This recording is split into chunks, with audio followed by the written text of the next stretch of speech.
Hey guys, and welcome back. It's Grant Brogan from the Strength Co. We're live on the OK Podcast, and we have a question that we think you may like the answer to. If you like the video, like and subscribe to the channel. All right. So this is posted on the Starting Strength X page. It says, discussion topic. On a work set, is it better to fail correctly or succeed incorrectly? What is the range of allowance on each? What do you think that question means, Trey? Not so to be philosophical, but... What I took that question as is if you're in your work set, let's say you're on your second or let's say you're on your final, you're in the novice program, 3 sets of 5, and you're on your last, you do your first one and you're like, oh, I went high on that one, or your form is starting to go. Is it better to complete it and get 5 bad ones, or should you do, hey, I'm going to do one good one, but I might fail? Okay, I think it's... Is that the way you took it?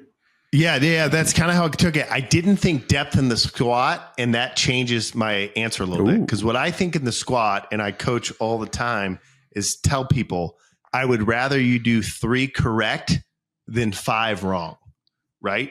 So, and what I mean by that is depth. If they're squatting high, I don't want them to not squat high. So I'd rather them do 3, hip crease breaks parallel, and they fail number 4. I think that's good. If they're squatting 4 inches high on every rep, I'd rather them squat to depth. However, if they're squatting and they have knee slide, or they're leaving the hips too soon and pulling the chest up, and they're grinding, right?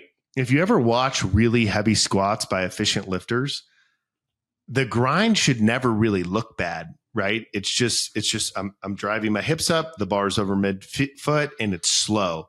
What usually happens is there's some type of form breakdown, and so the knees slide forward, or the back rounds out, or they breathe out, or they pull their head up, and the chest starts coming up, and then it's hard because they're no longer being efficient, which is the whole point of why we teach the squat the way we do it. Not saying it's the only way to squat, but the low bar back squat is the efficient way to squat the most weight. So in the squat, I would say it's better to go deep and miss reps. On the deadlift, on the other hand, not saying everyone should deadlift with cat backs, but there is a learning thing that occurs of I have lost position. My form is no longer correct. My low back is rounded out, but I, even though this sucks really bad, am going to finish the rep. And I think there's a lot of value in that of just I'll coach someone through a set of 5. Rep 1 looks great. Rep 2, little rounding. Rep 3, a lot of rounding. Rep 4, head positions in the wrong place. And I'm just dude, you got to finish this set, or girl. You got to get 5. You must finish. And there's this doubt in their mind that you can see, and you scream at them or yell at them or whatever you do, or you coach them. And then they finish the rep, and they finish, they're wow, I could do that. So I think there's instances depending on the lift. And I think the press and the bench, you're either going to miss those or not. I think you can definitely make form errors in the press and the bench, but I think it's the squat and the deadlift where form breakdown could be, quote, bad.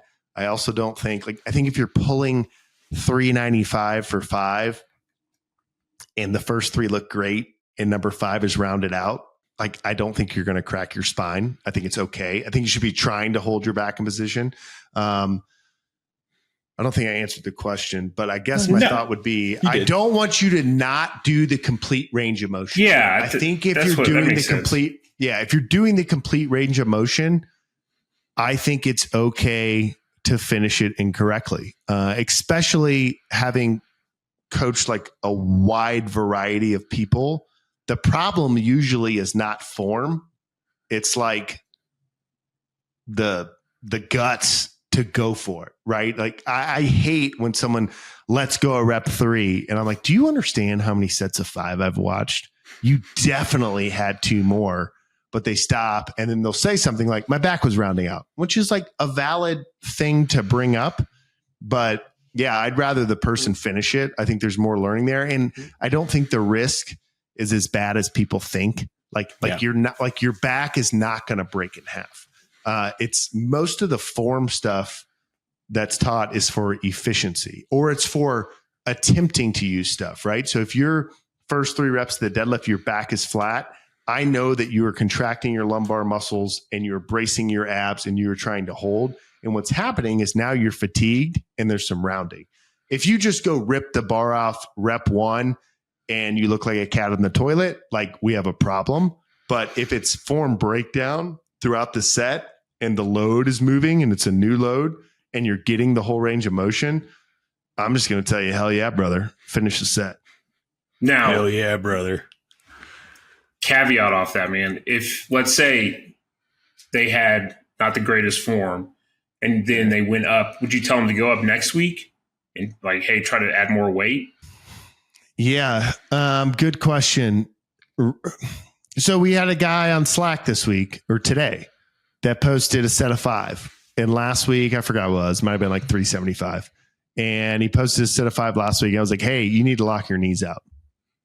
And if you watch his deadlift, common mistake, get it to the hips and people try to lean the bar back and it's a hitch. And in competition, it's very easy to see like, oh, he's hitching. In a set of 5, it's more like there's a rebend happening to extend the hips, which makes you feel like you're up, but then the rep never gets finished. So like that guy, I'm like, hey, don't panic. It's not the end of the world. But yeah, probably 20 pounds need to come off and you need to train your brain to lock the knee out.